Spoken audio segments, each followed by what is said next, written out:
मैं सूरज आप सभी का स्वागत करता हूँ। आज के सेशन में मैं क्लास 9th के ज्योग्राफी का जो थर्ड चैप्टर है उसका जो सेकेंड लास्ट टॉपिक है यानी कि importance of reverse in the economy of India, इस टॉपिक पर डिस्कस करूँगा। इसमें कुछ महत्वपूर्ण फैक्ट है, जैसे कि इस टॉपिक के माध्यम से समांतर मैं यही बताने का प्रयास करूँगा कि जो भी भारतीय नदियाँ हैं इनका आखिर भारतीय अर्थव्यवस्था में क्या महत्व है और किस के माध्यम से यह अपना योगदान देती हैं।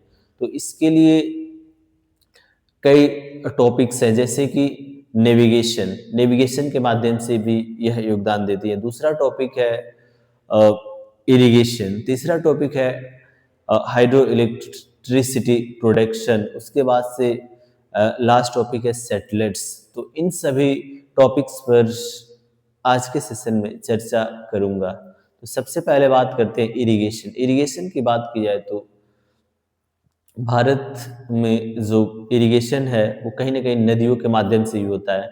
जो भी नदियां हैं उसकी तमाम सहायक नदियां हैं, उसके बाद से उसकी डिस्ट्रीब्यूटरीज यानी कि किसी नदी से अन्य नदियां निकलती है, नहरें निकाली जाती है। तो इस प्रकार जो जल स्रोत है उसको डिस्ट्रीब्यूटरीज बोला जाता है। और नदी के माध्यम से, नहरों के माध्यम से जो तमाम उसके आसपास के जो क्षेत्र है उन क्षेत्रों में पानी की आपूर्ति की जाती है, जिसके माध्यम से तमाम तरह की फसलें उगाई जाती है, उनकी सिंचाई की जाती है। तब जाकर हमारे देश में खाद्यान्न की आपूर्ति एक समय पर और संतुलित तरीके से की जाती है। तो कहीं न कहीं जो नदियाँ हैं उनका अपने आप में बहुत ही महत्वपूर्ण योगदान है कृषि कार्यों के लिए, यानी सिंचाई के लिए यह सबसे महत्वपूर्ण साधन है नदी।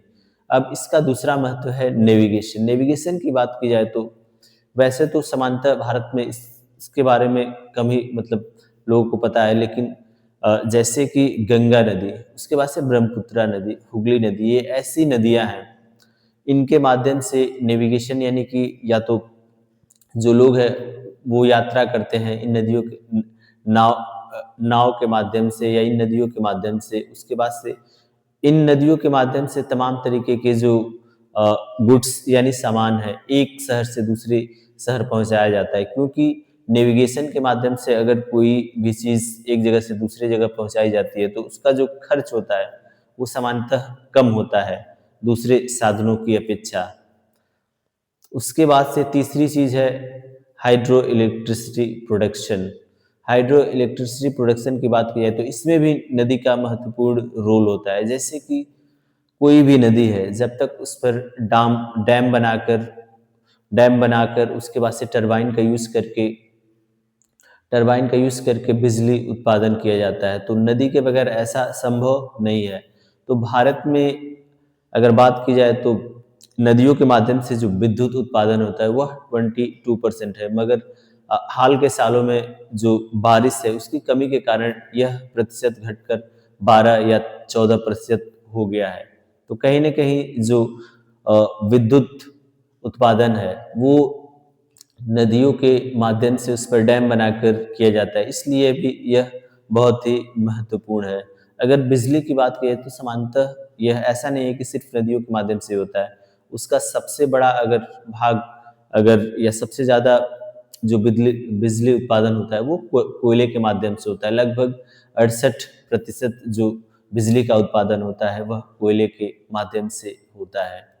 अब बात करते हैं इसके समग्र महत्व की। तो सामान्यतः यह भारतीय अर्थव्यवस्था में इसका सबसे बड़ा योगदान है, क्योंकि अगर सेटलर्स की दृष्टि से बात की जाए तो अ, पहले जब विदेश से दूसरे लोग आए, कॉलोनियलिज्म जब था, तो जब विदेश से दूसरे लोग आए तो सबसे पहले उन्होंने जो नदियों का तट है उन्हीं उन्हीं तटों को चुना और वहां पर बसना स्टार्ट किया। और आज देखा जाए तो जितने भी बड़े बड़े शहर है वो सभी नदियों के तट पर है, क्योंकि वहां पर पानी की आपूर्ति, सिंचाई के लिए संसाधन, इस तरीके से कहीं न कहीं जो नदी है उनके आसपास का जो क्षेत्र है वो उपजाऊ होता है और लोगों के रहने योग्य होता है। ये है नदियों का महत्व। धन्यवाद।